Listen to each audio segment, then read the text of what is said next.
Welcome to my YouTube channel butterfly daily blog को स्वागत जनाऊँगी।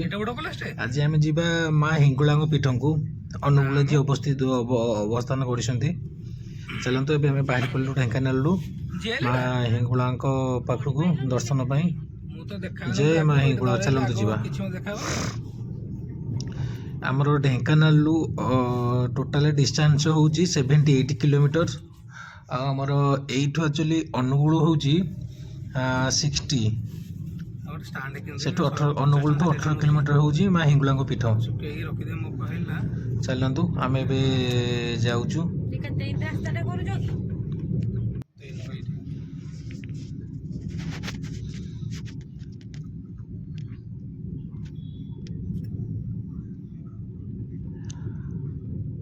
मु आज पाखापाखि 2 वर्ष है जाई नी 2 वर्ष पर आज मुझे माँ हिंगुला पीठ को।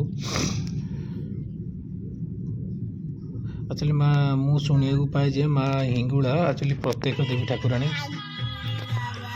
एक्चुअली कौन है कि ये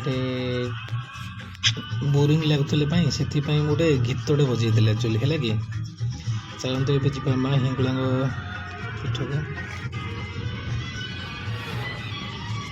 चलो आम एक्चुअली सकाल बाहरी आसिलुँ आम पाखापाखि हो गलुँ। एक्चुअली मुझे बहुत स्पीड कर वीडियो बहुत छोटे कर दी। जय माँ हिंगुला आम हिंगुला पीठ में पहुँची गलु। ये कलमछुई गोपाल प्रसाद अवस्थित देखु एक्चुअली जगटा मन लोभी नौ बहुत बढ़िया जगह है। देखो चलो माँ को भोग नहीं जावा। एक्चुअली आम पहुँचु पहुँचु पाखापाखि 1:40 1:45 होता टाइम से लोक कहीं ना ना लोक सब भिड़ जमी रुहति। चलते भोग टी नहीं जावा। चलो देखो तो मौसा कौन कहते। ओहो माँ को पहड़ पड़ सारी ठीक अच्छे। चलो दीप नहीं कि बाहरी आम चलतु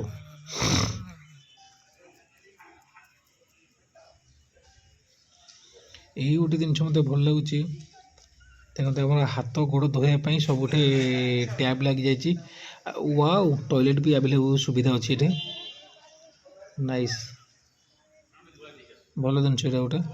एक्चुअली कौन यात्री मान असुविधा हेनी वर्षा खरा शीत किसी असुविधा हेनी एक्चुअली आमर गोपाल प्रसाद कमिटी वाला बढ़िया कर एक्चुअली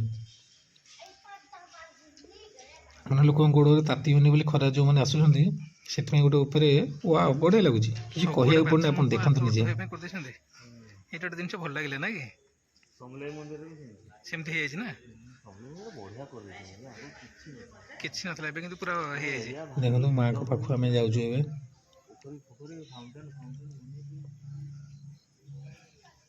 देखो माँ को एक्चुअली काम सरीनी खाली मंदिर काम सरी जाइए। बाकी जो माँ को पाखे जो मंडपटे से काम सरीनी काम माने प्रोसेस अच्छी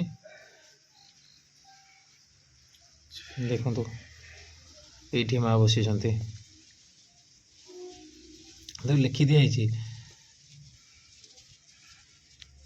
श्री माँ हिंगुला ठाकुराणी यहाँ एक्चुअली वार्षिक उत्सव के से दिन पोस्टरटा अच्छी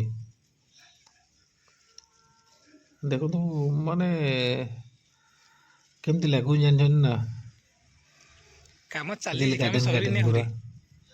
काम एरा सब चली देखो भितरटा एक्चुअली ये स्ट्रक्चर भावतु यहाँ आसे 2 मास कि 6 मास पर है केमती लगे ये जिनटा मैं देखो ये डिजाइन केते बढ़िया हम डिजाइन निश्चिंत जो कम सर निश्चिंत आसबि आउ गोटे न्यू वीडियो बनईबी कम सरला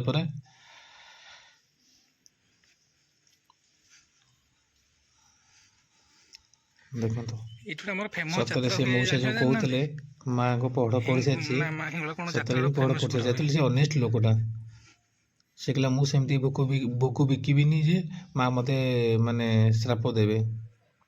देखो माँ का मंदिर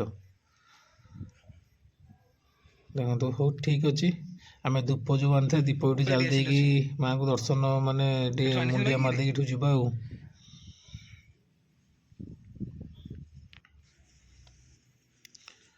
ଦେଖନ୍ତୁ ସାଇଡ଼ରେ ଗୋଟେ ପୋଖରୀ ଅଛି, କି ସୁନ୍ଦର ପାଣି ଅଛି ଏଟା ଦେଖନ୍ତୁ।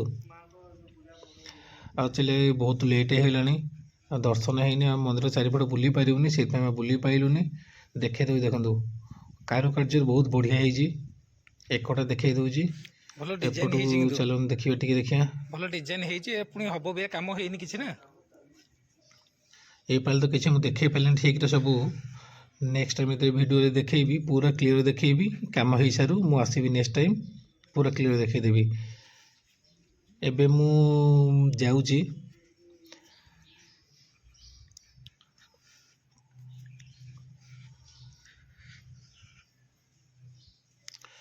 ଦେଖନ୍ତୁ ମାନେ ଆମର କେମିତି ଜାଗା ହେଇଛି ଯେ ମାନେ ଏମିତି ଲୋକମାନେ ଆମର ମାଆଙ୍କ ପାଖକୁ ଯେଉଁମାନେ ଆସୁଛନ୍ତି ହଇରାଣ ହେବେନି ବୋଲି।